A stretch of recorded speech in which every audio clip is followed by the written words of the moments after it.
à son église. Qu'on ne peut jamais l'effacer. Qu'on ne peut jamais les supprimer. Parce qu'on a un Dieu qui était toujours présent. Et il est là pour nous bénir de génération en génération. Je voulais te bénir. Tellement d'honorer le matin totalement. Maintenant, nous devons honorer la parole de Dieu. Gloire à Dieu. Je suis toujours dans le livre de Matthieu. Matthieu 3. C'est ce que j'avais introduit le dimanche passé. Mais je voulais dire ça avec toi ensemble. Lecteur, tu es prêt? Matthieu. Matthieu 3. On va commencer au verset 1er.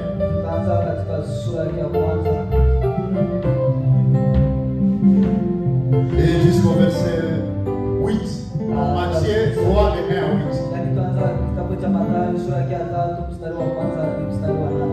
Voilà, nous honorons la parole, mettons-nous debout et nous suivons la lecture. Matthieu 3, verset 1 à 8.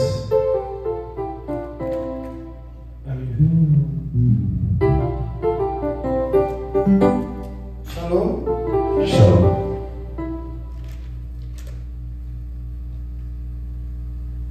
Nous lisons la parole du Seigneur. Amen.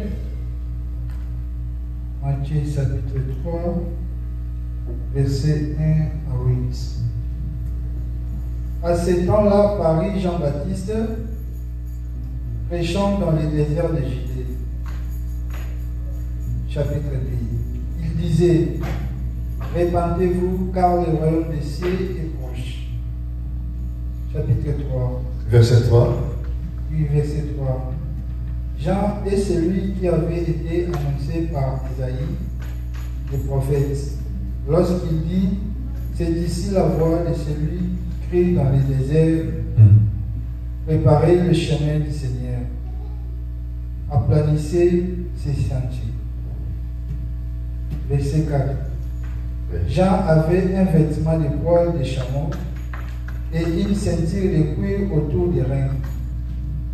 Il se nourrissait de sauterelles et de miel sauvage. Verset 5. Les habitants de Jérusalem, de toute la Judée et de tous les pays des environs du Jourdain se rendaient auprès de lui. Verset 6. Et confessant leurs péchés, ils se faisaient baptiser par lui dans le fleuve du Jourdain. Verset 7. Mais voyant venir à son baptême beaucoup de pharisiens. Répétez ça. Mais voyant le verset 7. Lisons ensemble le verset 7. Mais voyant venir à son baptême beaucoup de pharisiens. Beaucoup de pharisiens. Et des sadducéens. Et des sadducéens. Il leur dit. Race de vipères. Race de vipères. Qui vous a appris à fuir la colère à venir? C'est une question. Verset 8. Verset 8. Produisez donc du fruit digne de la repentance. Ça, c'est la parole du Seigneur. Acclamons et mettons-nous.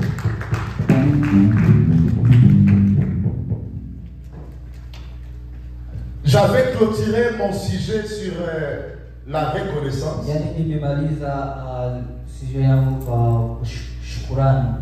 Et j'avais introduit. C'est Matthieu chapitre 3. Pour commencer à préparer le cœur de quelqu'un. D'abord par rapport à la venue du Seigneur.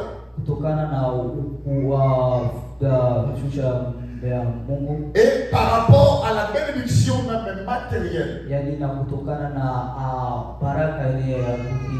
J'avais dit lorsque Jean fut présenté, tout en prêchant la parole en disant répandez-vous, c'était la façon de préparer leur cœur. Parce que Jésus-Christ devait atterrir. Il devait venir. Donc Jésus devait atterrir. Lorsque je dis atterrir, je prends Jésus comme étant un avion qui devait atterrir pour un but. Donc ça veut dire, lorsque Jean disait répandez-vous, c'était un message qui introduisait la venue du Seigneur Jésus. Ou l'arrivée du maître des maîtres.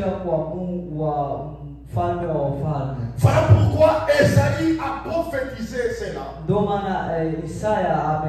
Tout en disant, dans Esaïe chapitre 40 verset 3. Esaïe 40 verset 3. Là c'est commencé une prophétie que Esaïe prophétisait à l'arrivée de Jésus. Tout en présentant Jean comme étant celui qui viendra avant Jésus pour préparer le chemin. Jean était venu pour préparer le chemin. Jean était venu comme la personne qui devait introduire Jésus. Mais avant d'introduire Jésus, le message de Jean était simple. Tout en baptisant les gens, Jean disait répandez-vous. Pourquoi répandez-vous? Jean dira parce que le royaume de Dieu est proche. Il parlait de la manifestation de celui qui était roi. Parce que lorsque nous parlons du royaume, on fait allusion à un roi.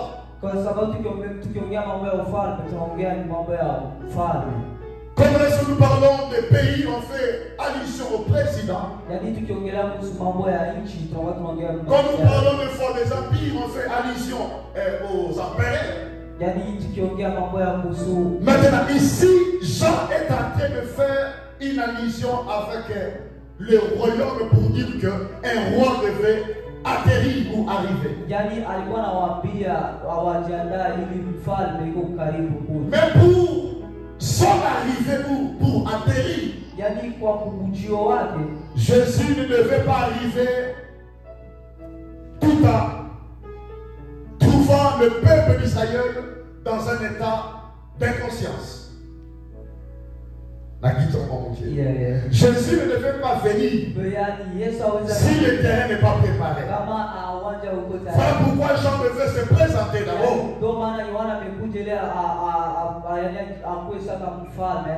pour préparer le chemin. Et si vous lisez ce contexte, je prends par exemple, le verset 3. Jean est celui qui a été annoncé par Esaïe le prophète. Jean était celui que le prophète Esaïe a parlé.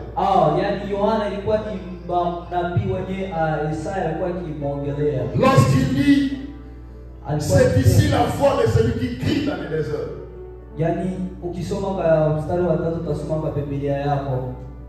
Préparez le chemin du Seigneur et planissez ses sentiers. C'est là où je vais m'asseoir et puis on va avancer et puis on va prier. Donc lorsque Jean dit planissez le chemin du Seigneur, ou lorsque la prophétie d'Esaïe dit planissez le chemin, ça veut dire quoi? Autant Jean ou autant ancien,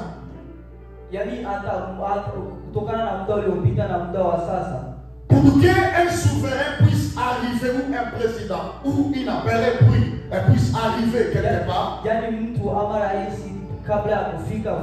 on devait d'abord aplanir le chemin. Qui veut dire quoi? Il y avait des obstacles. Il y avait des empêchements qui ne devaient pas permettre à un appareil de passer ou à un souverain de passer.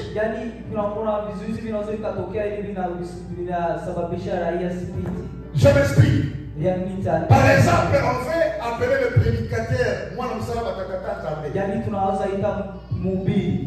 S'il y a des obstacles devant moi, ça serait difficile pour que je puisse arriver ici. Vous voyez? Alors pour que je puisse y arriver, il me veut maintenant ouvrir le chemin. Et c'est ce que naturellement Jean a te dit. Pour aplanir le chemin, pour préparer le chemin, afin que le roi de roi puisse faire son enterrement ou son arrivée. Donc Jésus ne devait pas venir tout un temps écoutant le peuple d'Israël dans la vie de péché. La seule raison, Jean disait, répandez-vous. Jean commençait à baptiser beaucoup de gens, Et arrivé un moment,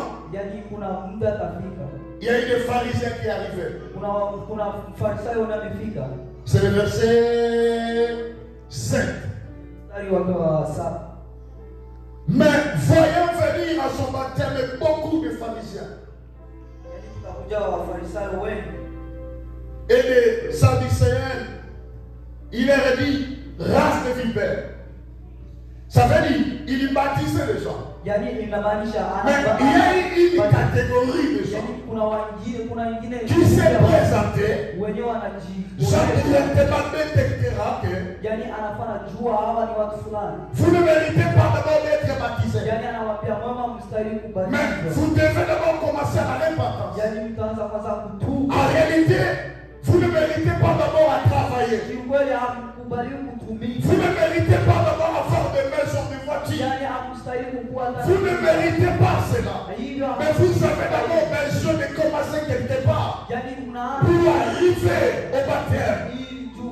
Jean les appelle, comme Jean les appellera, race de vipères.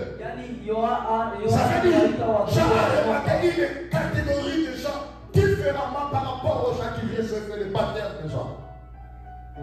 C'est trop fort? Ok. Jean a remarqué. Il y a une catégorie de gens qui étaient différemment par rapport aux gens qui venaient pour être baptisés. Et Jean dira race de vipères. Lorsqu'on dit planir, comment planir le chemin, c'est simplement préparer le cœur des gens. C'est là où je devais m'expliquer maintenant clairement. Yes, a dit qu'il y a à Israël, ce qui m'était malheureusement m'habiter. Jésus ne devait pas faire son enterrement en Israël. Si leur cœur n'est pas prêt à le recevoir. Amen. Et c'est pareillement avec notre vie. On ne peut jamais appeler Jésus viens, Jésus viens. Si on n'est pas prêt de le recevoir. Vous savez, si vos cœurs ne sont pas préparés, ou bien si on n'arrive pas à planifier le chemin, ou à planifier le chemin, Jésus aura des difficultés pour faire son enterrement.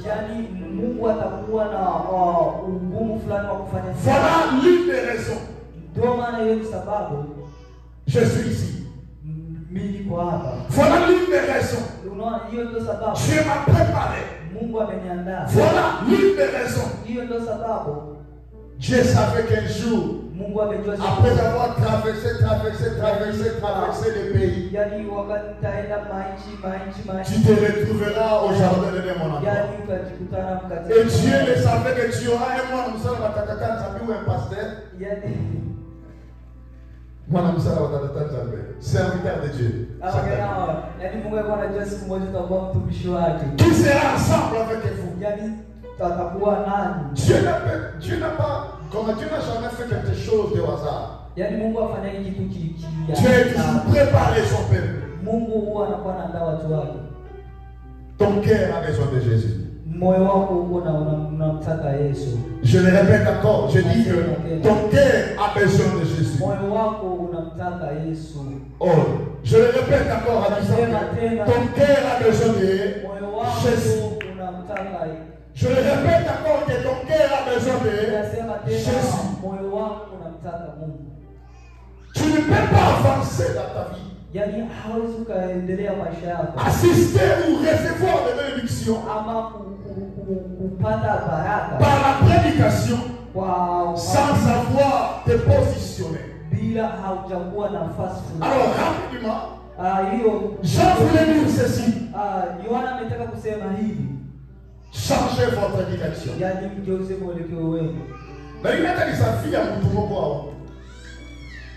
Je vais révéler la vie de quelqu'un. La vie de Pierre. Dans le livre de Marc chapitre 10, à partir du verset 28, nous commençons là.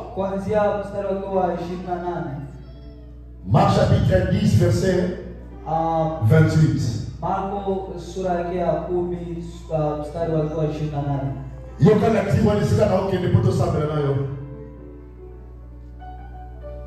Marc chapitre 10, verset 28.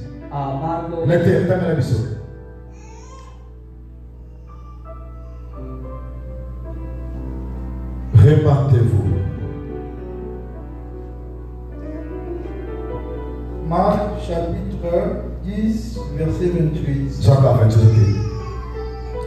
Pierre s'est mis à lui dire, yes. Voici, nous avons tout quitté et nous t'avons suivi. La parole du Seigneur. Amen. Voici, nous avons tout quitté et nous t'avons suivi. Pierre est en train de présenter leur vie à Jésus, tout en disant qu'on a tout laissé. Introduction à message nous avons tout quitté. Nous avons tout quitté. Et dans quelques minutes, nous allons continuer. Et je vais les clôturer dans quelques minutes. Nous avons tout quitté. En d'autres mots, on prenait cette direction. On faisait des fois jouer le piano. Mais après un moment, on a tout laissé. Et on t'a suivi. C'est ça la réalité, nous avons tout quitté. Alors, ça veut dire quoi? J'avais une vie de péché. Et j'ai tout laissé à côté. J'ai enlevé même ma manteau comme le manteau comme Martina avait enlevé son manteau. Je me suis décidé de te suivre. C'est ce que Pierre est en train de nous expliquer en fait. Nous avons tout quitté. Ça c'est l'introduction pour préparer ton cœur. Dans les choses que Dieu va faire. Dans les réalités que Dieu va accomplir. Dans les bénédictions que Dieu va bénir. Chaque bénédiction demande une préparation de cœur. Si Dieu ne te bénit aujourd'hui des fois, il te donne ce que tu es en train de chercher à chaque fois. Peut-être que tu vas changer de nom.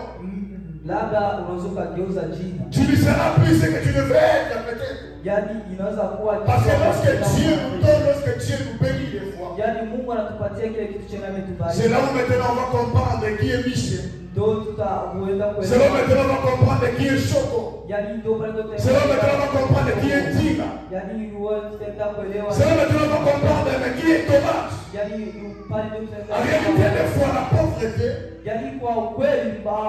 ça cache notre vraie identité. En réalité, le manque de notre vie, ça cache en réalité la vraie identité. Et lorsque Dieu veut bénir son peuple, Dieu envoie toujours des gens comme des Jean-Baptiste. Dieu envoie des gens comme Tamon, vous savez,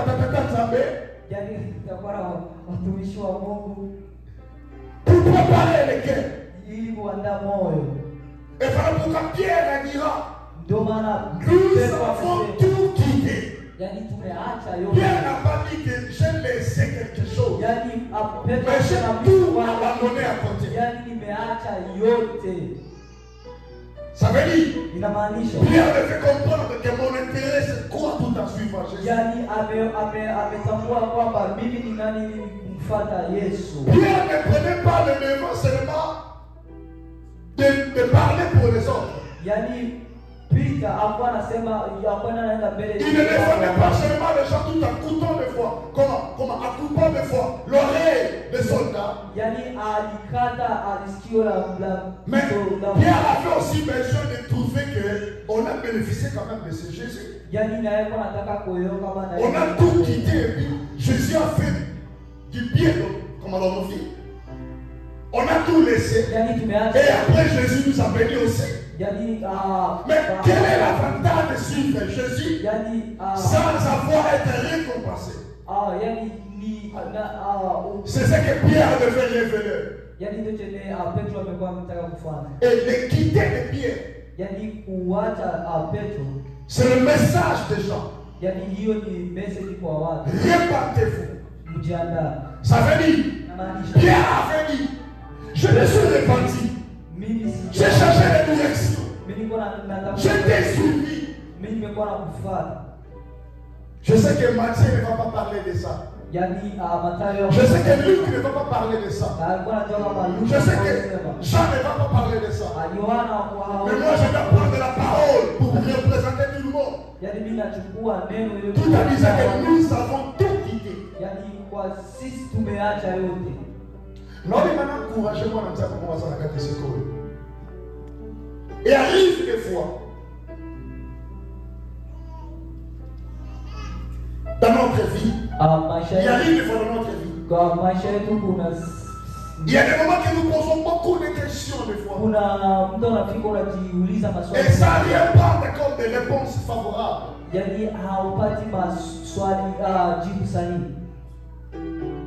Mais dans l'église du Seigneur, on a besoin de gens comme Pierre.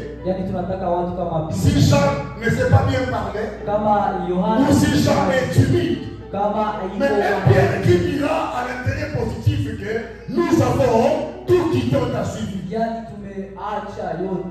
Pour ça, quand nous jouons à Sony, on a français dans la terre, là qui est normalement la bouquet. Et ça, quand nous jouons à Sony.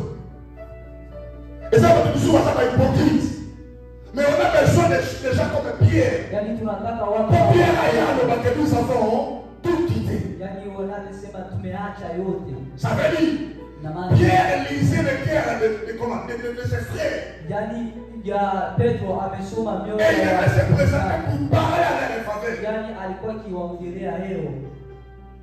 Nous avons tout. Azoya que pas dit ça que il y a même visité. Pierre ne venait pas pour dire à Jean que Jean ne fait plus dans l'église. Jean ne sert plus Dieu. Mais Pierre était venu pour poser la question, quel est notre bénéfice? C'est ce que je disais. Le quitter de Pierre, c'est le message des gens dans le livre de Matthieu chapitre 3.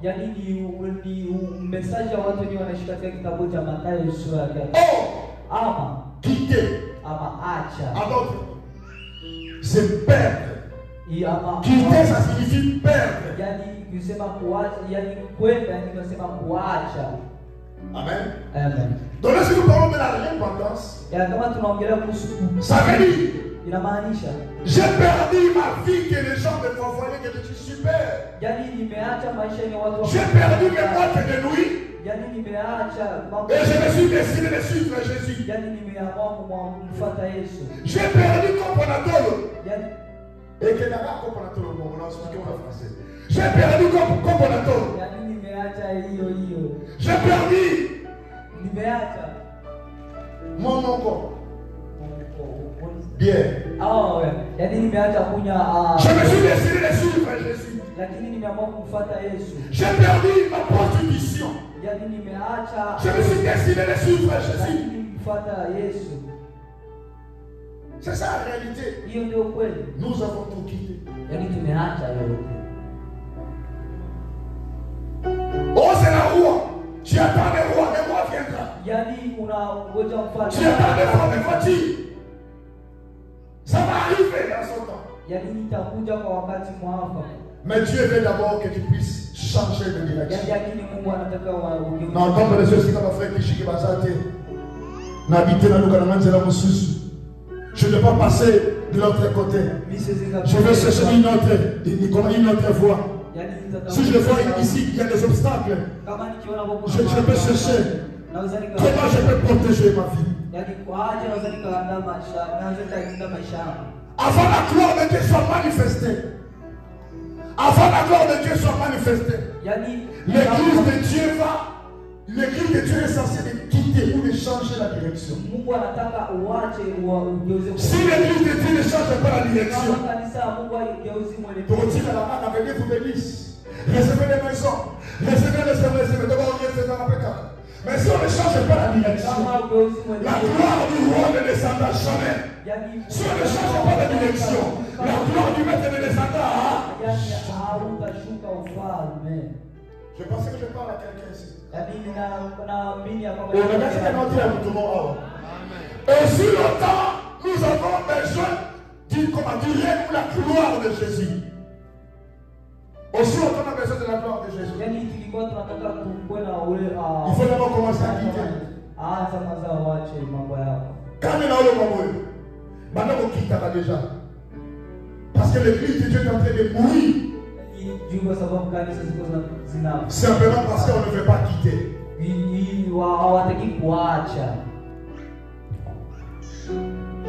Masumo nangabo no kena moti na lola. Kogo manangabo no kena moti na lola. Koto manangabo no kena moti na lola. Kolile nangabo no kena moti na lola. Il y a des gens des fois qui sont décidés des fois tellement d'aimer le péché et tout abandonner la vie éternelle. Et bien a dit je vais me quitter pour bénéficier d'une autre dimension de la vie. Ma père aussi bombe lelo. Les mal que tu te caches aujourd'hui, ça fera pourrir ta vie. Je le répète encore. Le mal que tu es en train de cacher, de protéger aujourd'hui, ça fera pourrir ta vie pour demain. Il y a des futurs bafoués tellement à cause simplement de ne pas quitter ou de ne pas changer de direction. Et Jésus nous appelle de changer notre direction cet après-midi. Jésus t'appelle à une nouvelle vie. Tu ne peux jamais voir Cana. Tu ne peux jamais voir Cana. Tu ne peux jamais voir des fruits de Cana. Sans pourtant accepter de quitter comme Abraham. Abraham dans le livre de Genèse chapitre 12. Genèse 12. Abraham avant de bénéficier de Cana, il avait d'abord commencé à accepter d'abandonner sa patrie. De laisser tout à côté.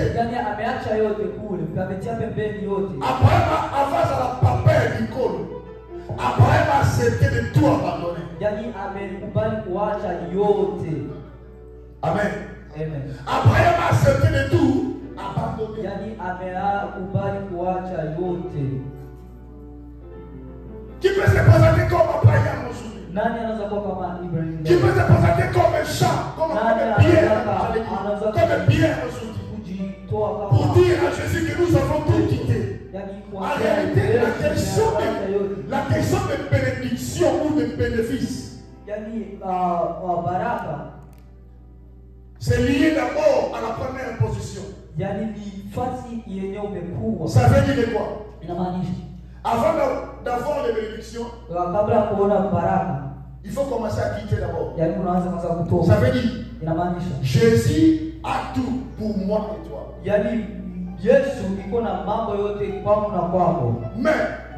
avant de recevoir tout que Jésus a pour nous, on devait d'abord accepter de changer de direction.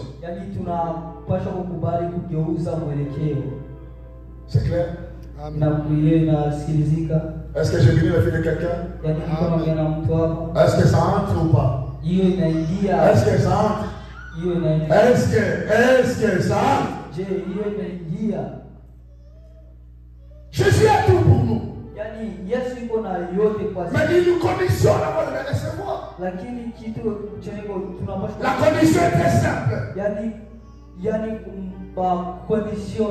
C'est très simple. C'est très simple. Quitter. En d'autres mots, change de vie. Si tu étais une prostituée, Dieu t'appelle à changer ta vie. Parce que tu ne peux jamais posséder ce que Jésus a.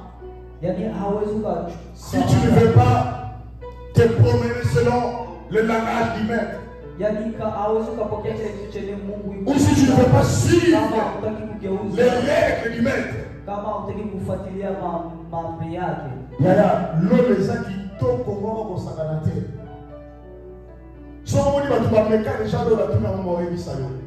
Mais avant de bénéficier dans notre façon de changer la direction. Il y a beaucoup de maisons détruites.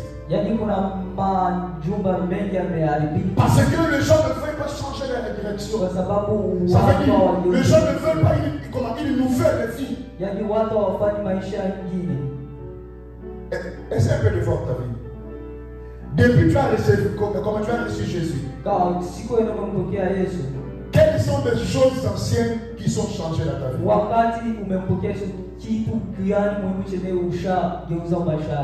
La télévision. Et là, on dit de changer des beaux et à moi, je suis dans ta vie.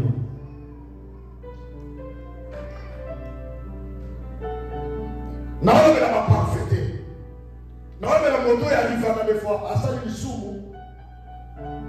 Après un moment, on a continué quand on a l'issou, mais puis de changer, parce que comme on va payer, oh, n'a pas comme je ça, n'a comme moi ça n'a pas ça. À la limite des choses, c'est les arabes ça. Donc maintenant, on va payer choses, c'est a changé. Est-ce que je suis les arabes à limite? Donc ça veut dire, Ibrahim a changé de vie. Est-ce que c'est arrivé dans ta vie? Les gens disent que tes péchés ont changé vraiment.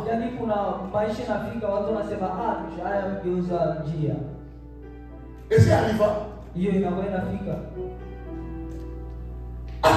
Glorifie vraiment, changé vraiment. Tu es là, mais tes glorifiés a changé. Et c'est arrivé, tu vas le plus bon pour nous. Oh, what est le clair? Et c'est arrivé, tu vas le plus bon pour nous. Amen. Au changer. Au changer, tu vas qui choco, comme une mouille, tu vas qui mouille, comme une choco, tu vas qui. Non, non, non. Et nous, on va ça au cas où, à ça, il faut que ça aille au côté, on change à mon côté. Parce que ma début n'a pas dit, tant que nous avons planifié le chemin, ça veut dire, on va mettre ma bataille pour maman. Et ça, c'est que tout le monde a pour gouverner par les cas. Tout le monde s'est dit, pour président par les cas, ça. Donc, vous avez l'idée par la mission. Bon, ça les forces côté à va débattre au même moment. Hein? Dans ton côté, il fait ça attention maintenant. Donc, je ne parle pas que tu étais noir et tu as décidé de changer ta peau. Non, je parle du cœur, mon cœur. Et si à lui te pose des questions, que mais il comment me prendre la vie?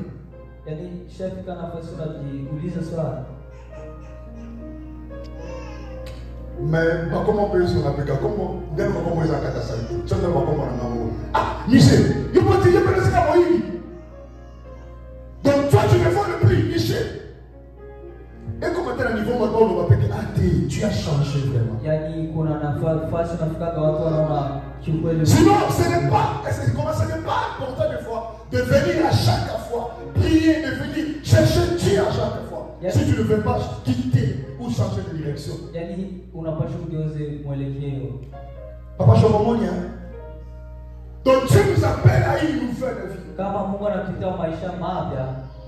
Que tu sois aux États-Unis, que tu sois au Canada, que tu sois en Afrique, ton âme, c'est plus précieuse. Ton âme a de valeur à Dieu.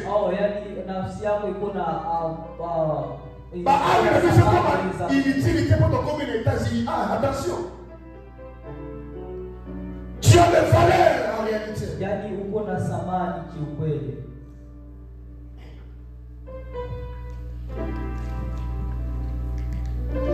Amen. Amen.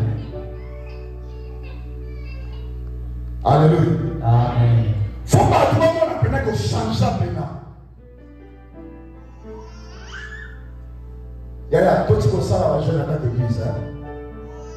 Lorsque nous venons à l'église, ne viens pas pour braquer à l'église. Ou bien tu restes là-bas au monde. Ou bien tu acceptes de suivre Jésus. Il faut tout quitter. Ta vie est précieuse. Ton âme est tellement précieuse. Ça me fait peur des fois.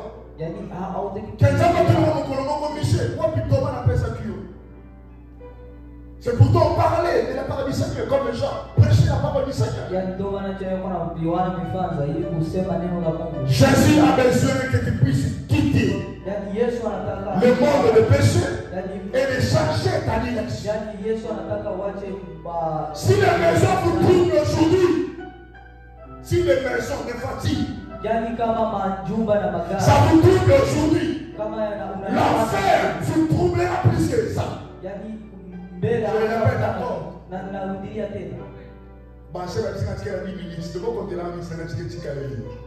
Je dis ceci. Si tu te demandes pour des maisons, si tu te déranges pour des voitures, à la fin, ça sera plus que ça.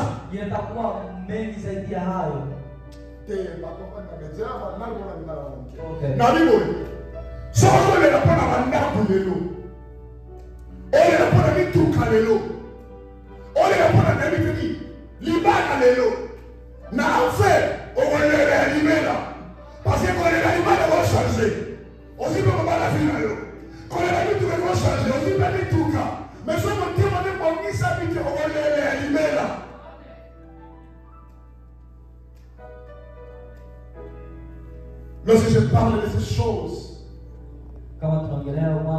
je regarde 10 ans, 15 ans passés de ma vie. Sinon, je ne serais pas capable de se présenter et prêcher la parole.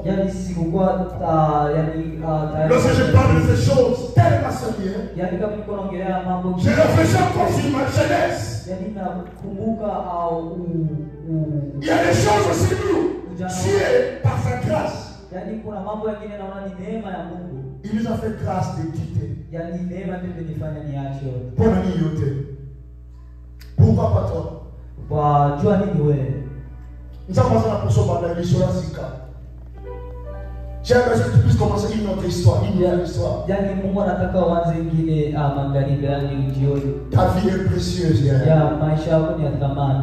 Ta vie est précieuse. Maisha yako ni ya thamani. Tu as des voitures en toi. Uko na gari. T'inquiète pour ce que tu marques aujourd'hui. Yani usisiri. Mais ton cœur, Dieu a besoin de ton cœur. Lakini moyo wako. Rester à chaque fois connecté. Yani moyo wako ubaki kila siku. Ça c'est la parole du grand roi. Hiyo ni neno la mfalme. Et le verset 8. Mstari wake wa 8. Au lieu, Jean puisse dire que vous serez condamnés et jugés. Yani ili Yohana aendelee kuwatukana ama aendelee Jean dira, produisez donc des fruits dignes de la repentance. Yani aliwaambia ili watubu. Ça veut dire, inamaanisha Jean ne les a pas condamnés. Mais Jean plutôt les a encouragés. C'est simple. Produisez seulement les fruits. Les impossibles à toi mettre sur la sika. Nambo que t'as dit oh. Les gens te verront parce que c'est bien bamo. Oh azaka na vie boy tika uta. Oh azaka boy so pour ça que ekiba na yemi. Oye que me fit qu'on change de. Et ça possible même mettre sur la sika na kata vina yo. Tu n'as pas sur vos compagnons là babo na dit et ça possible mettre sur la sika na kata vina yo. Amen. Je ne te condamne pas. Usijilaumu hapo, usijinyanyase. Mais je dis, produisez des fruits dignes de la repentance. La parole du Seigneur. La parole du grand roi.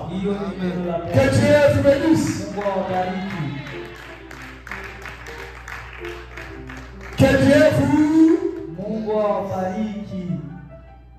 Oh, ne me bon quitter. Nabi, que Dieu vous. On a quitté la tête. Que Dieu vous bénisse. Quel est ma message de la compagnie sur l'autre, il y a une chose qui est touche ton cœur.